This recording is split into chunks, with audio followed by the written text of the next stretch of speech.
ఎన్నో ఏళ్ల కల నెరవేరబోతుంది. వందల సంవత్సరాల తర్వాత శ్రీరాముడు అయోధ్యలోకి మళ్లీ అడుగుపెట్టనున్నారు. మరికొన్ని గంటల్లో ఆ బలరాముని ప్రాణ ప్రతిష్ఠ వేడుకలు కూడా ప్రారంభం కానున్నాయి.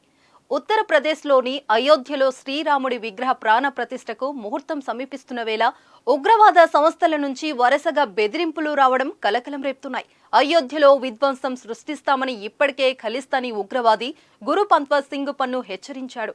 తాజాగా పాకిస్తాన్ చెందిన ఉగ్రవాద ముఠా జైషే మహమ్మద్ కూడా అయోధ్యలో కల్లోలం చేస్తామని బెదిరింపులకు పాల్పడింది.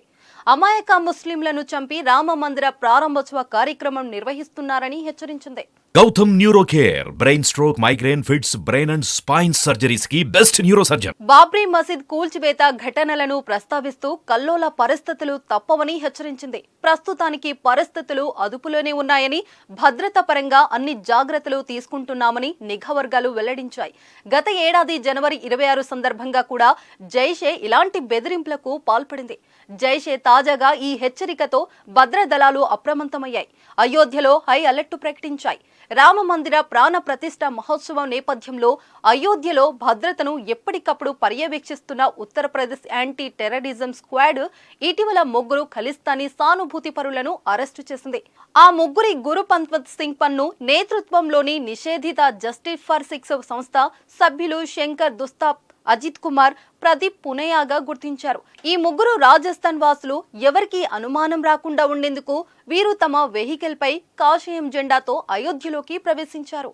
అయోధ్య రామయ్య ప్రాణ ప్రతిష్టకు మరికొద్ది గంటలు సమయమున్న నేపథ్యంలో అధికారులు గట్టి నిఘా పెంచారు.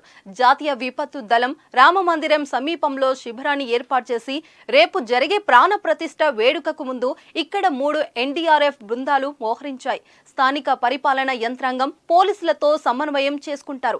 NDRF deputy inspector Manoj Kumar Sharma కూడా తెలిపారు. జైషే ప్రకటన అర్ధరహితమని, అది పాకిస్తాన్ ఐఎస్ఐ చెందిన సంస్థని ఇంటెలిజెన్స్ వర్గాలు వెల్లడించారు. అయోధ్యకు వీఐపీలకు, ప్రముఖులకు, భక్తులకు ఎలాంటి ఇబ్బందులు కలగకుండా అన్ని ఏర్పాట్లు పూర్తి చేసినట్లు ఆలయ ట్రస్ట్ సభ్యులు తెలిపారు.